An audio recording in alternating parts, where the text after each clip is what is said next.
trying to do something in here and I can't have all that music leaking in. Okay, just go and close the door. Okay? Good. Finally. Hello. Hello. How are you? Oh, it has been chaotic down here. Absolutely chaotic. Now, let me tell you, I had no idea when I said, oh, let's do the Threepenny Opera, that it would create such a chaotic and wonderful melange of torture. So I'll explain this, but remember, there's the shop, blah, blah, blah, blah, blah, new designs, blah, blah, blah, blah, blah, you know, all of this sort of thing. And like, subscribe, share, comment, or I'll jump out from under the bed and scare you witless. Okay, good. So anyway, as I was saying, we decided last time, after we did Oedipus, that we would do the Threepenny Opera by Bertolt Brecht. And in all honesty, we have to include Kurzweil, because this thing without Kurzweil wouldn't work. Would not work. Anyway, we decided to do the Threepenny Opera, and you'll probably remember I got some of our German speakers to come and teach the Milwaukee family players German. And then I had Herr Wagner, our court composer, teach them to sing. He's also had to be working with our orchestra, if you can call it an orchestra. But he did a very good job because, well, he didn't want to be playing cabaret for the lounge music, not even cabaret, lounge music for the harpies for the rest of eternity. So he did actually manage to get the Milwaukee family players singing. I did have to specify sirens as in birdie ladies, not sirens as in things to alert populace that something horrible is happening. Though when the Milwaukee family players sing, it can be a fine line between those two. Anyway, we finally got all that working. We got the orchestra working with the players. We got the sets up. We got everything happening. And then we decided that we would invite, I thought, I'll be nice. All those lovely German speakers did such a good job with the Milwaukee family players. They've been in such a mood since they arrived. And they did such a good job with them that they can come to the performance. You know, like I have Caesar come whenever we do Julius Caesar. And it's always fun. And he gives like a commentary and it's great. Well, that went down about as well as a lead balloon, let me tell you. I had no idea at all, because I don't pay attention to their silly politics. Are you kidding? I don't pay attention to this. They're all humans. Humans have stupid ideas. Anyway, I had no idea that a lot of the Germans that we have down here, especially the recent arrivals, you know, not the old witch hunting ones. They're old. We didn't. It's high medieval German. It was not going to work for Brecht. But the more contemporary ones, we thought, well, this is a play from their time. I'm sure they'll love it. Well, this is the Infernal Realms after all. If they don't love it, they hate it. And the Milwaukee family players really hate learning new plays, and the orchestra hates learning new music. And And let's just say we're now on 105 consecutive performances with a new audience brought in every single time.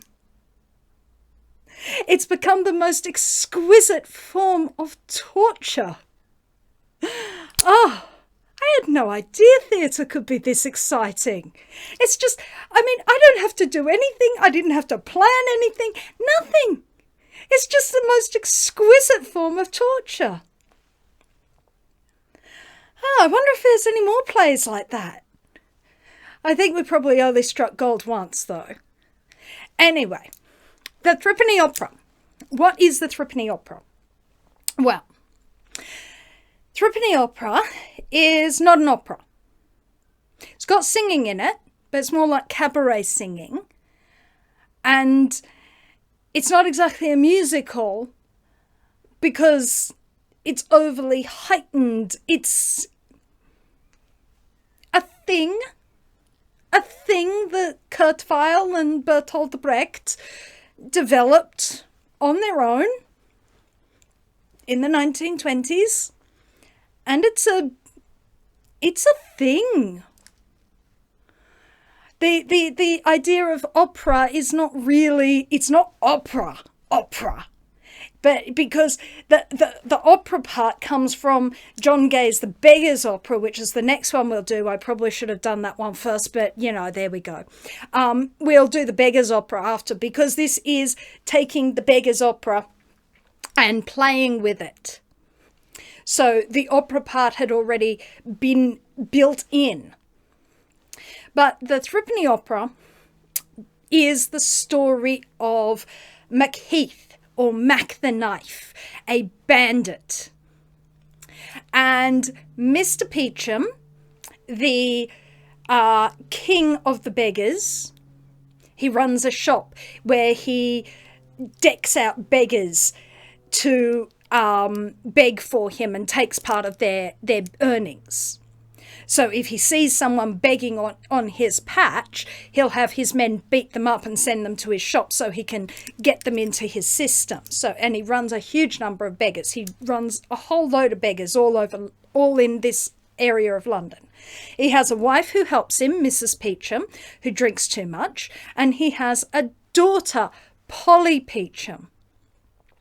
Now, Polly Peachum has been courted by Macheath, Mack the Knife, the criminal mastermind, thief, burglar, standover man, murderer, Mack the Knife.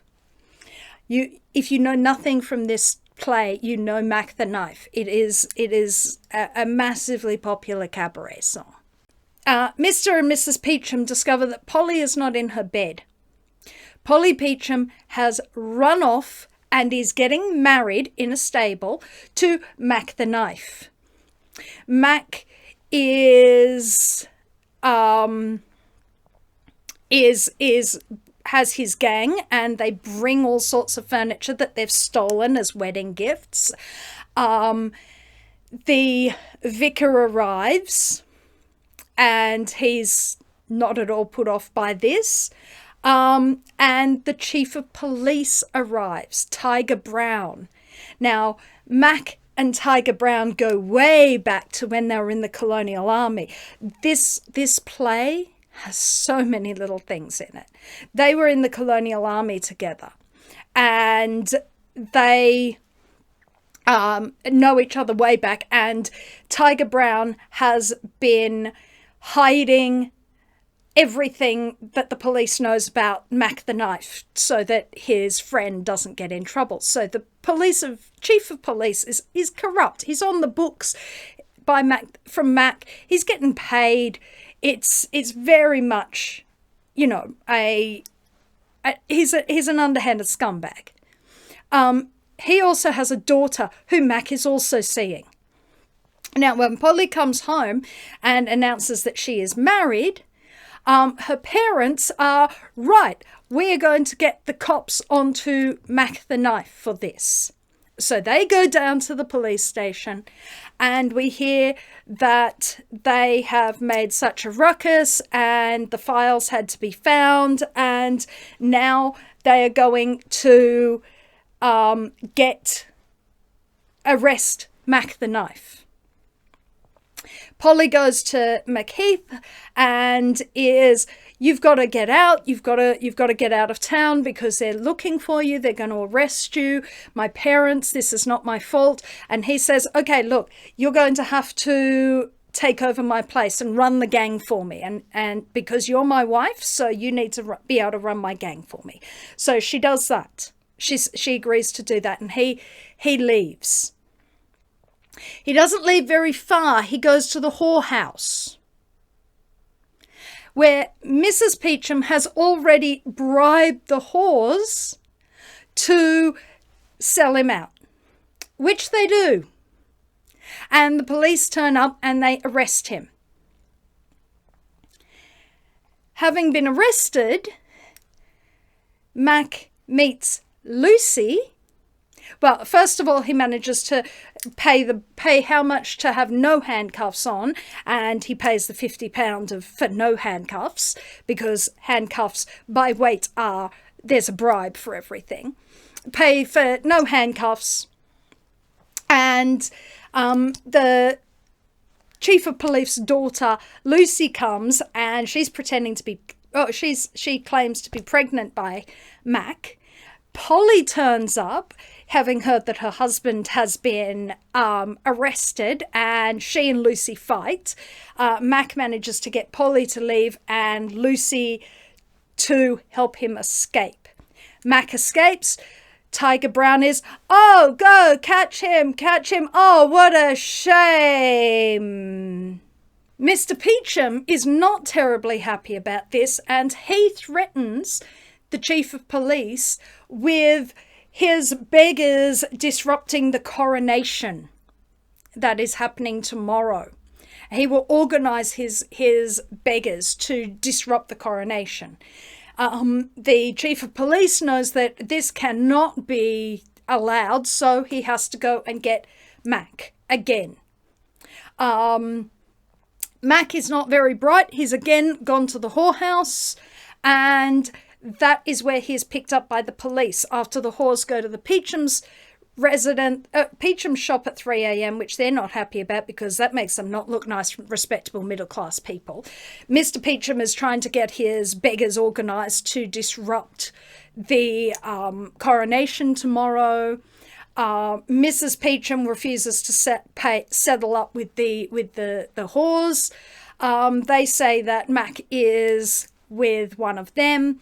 And when the police turn up to sort of stamp down on Mr. Peachum, they are like, right, we'll pick up Mack instead then, which will settle Mr. Peachum. So Mack is again arrested and imprisoned. Polly and Lucy meet, and Lucy admits to Polly that, it was all a fake. I wasn't ever pregnant. It was a couch cushion. You can have him.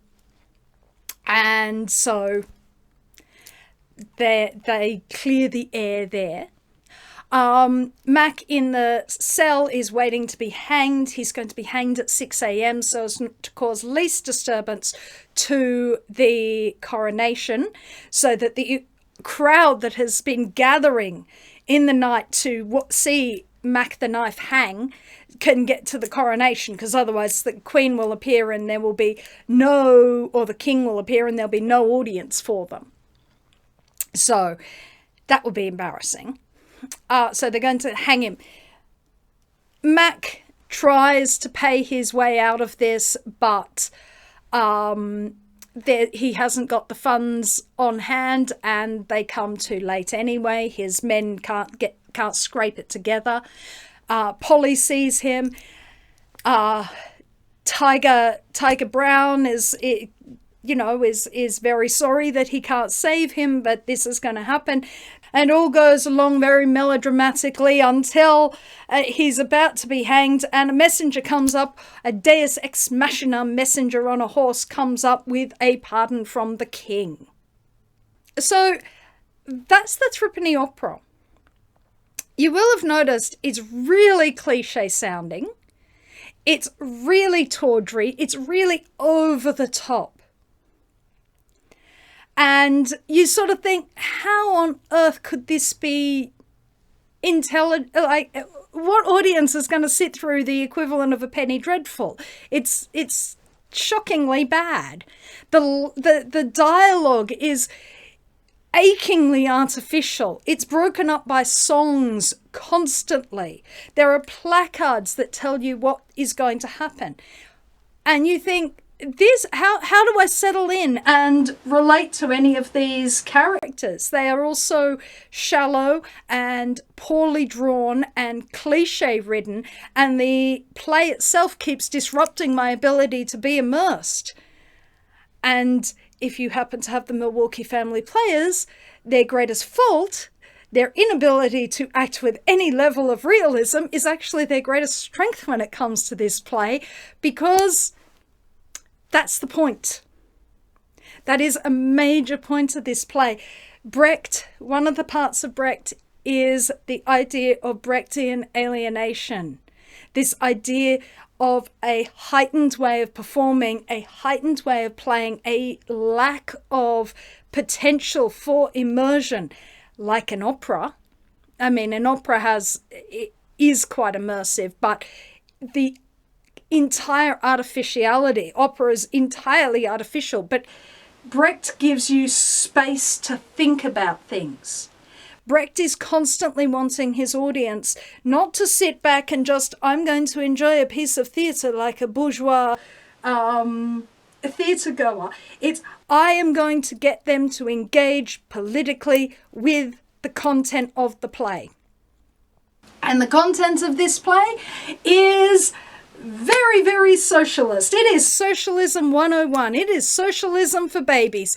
If you don't get it, you weren't paying attention. Honestly. And I know all about that. My smother is an agrarian socialist. She invented agrarian socialism. Because how better to honour the goddess of the harvest than by sharing abundance with every single member. Why? Because poor starved people give crappy sacrifices. She doesn't want crappy sacrifices. She wants a really nice cow or a really good goat or some really good grain. She doesn't want some, her worshippers to be starved and someone else to hoard everything. No. She's an agrarian socialist. Way back, way before agrarian socialism was ever a thing. Land, peace, bread. These are the three things that the working people have called for, well, all the time. Land, so you can work it. Peace, so that you can focus and are not carried off to someone else's stupid war. Aries. More conflict has been had between my smother and my brother cousin Aries and my sister cousin Athena than you could imagine. She hates them. She absolutely hates them. They take her workforce, they diminish it, they destroy crops, and they take so much more out of the land than it can provide, that leaves her with half-assed sacrifices. She is not into that. She is not into that. Land, peace, bread. My mother, the agrarian socialist. Anyway, that's what this play is.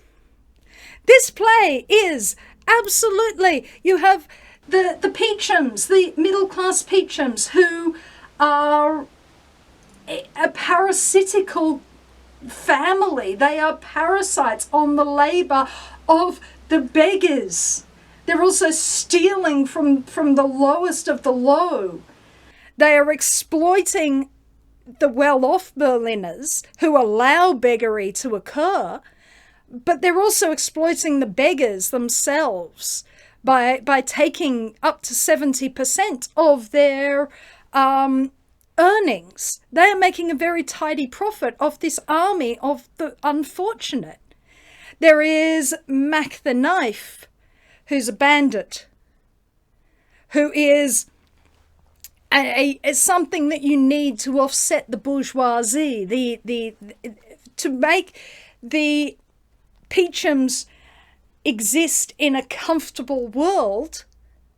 You need the bandit on the other side so that no one really questions the utter thievery of the Peachums, because you have the blatant open thievery and murder of someone like Mack the Knife.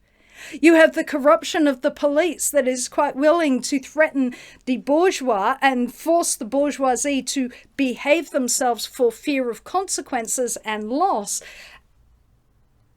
But you also have this police force that is entirely focused on protecting their assets from this bandit. But they're not that interested if they can make money off the bandit. You have McKeith and Tiger Brown as former colonial soldiers, and they sing about this. All these concerns, colonialism, racism, sexism, class issues, they're in this from the 1920s. This is nearly 100 years old. And we are still grappling with these things. Now, Bertolt Brecht in this play would be telling you that the solution is communism. That is his solution to this. That is the very overt message, although it is never stated. It is the corruption of this world is the problem and needs to be wiped out because it's predatory and it is parasitical. And all of this is done within a structure that is unrealistic. It doesn't attempt to preach at you, but at the same time, because it's not attempting to manipulate you in a middle-class manner. If it was preaching at you, it would attempt to manipulate you emotionally, the same way Mr. Peachum manipulates the passers-by emotionally to give to his beggars. Brecht talks about this as being an entirely futile thing. He wants you to remain awake and watching. He wants you to think. This is not a play to sit back, relax, have a nice evening at the theatre. This is a play to engage you politically and to promote action. And all my audience, 105 performances and counting, they don't like that one bit. They don't like this one little bit. I don't think I'll have the same luck with the Beggars' Opera. It's a shame. But next time, I will bring you the companion piece for this, the one I probably should have done first, John Gay's The Beggars' Opera. Until then, bye-bye. If you would like to support this channel, come across to the Black Cockie Press website, www.blackcockiepress.com.au, where you will find books and other writing services to help with your writing.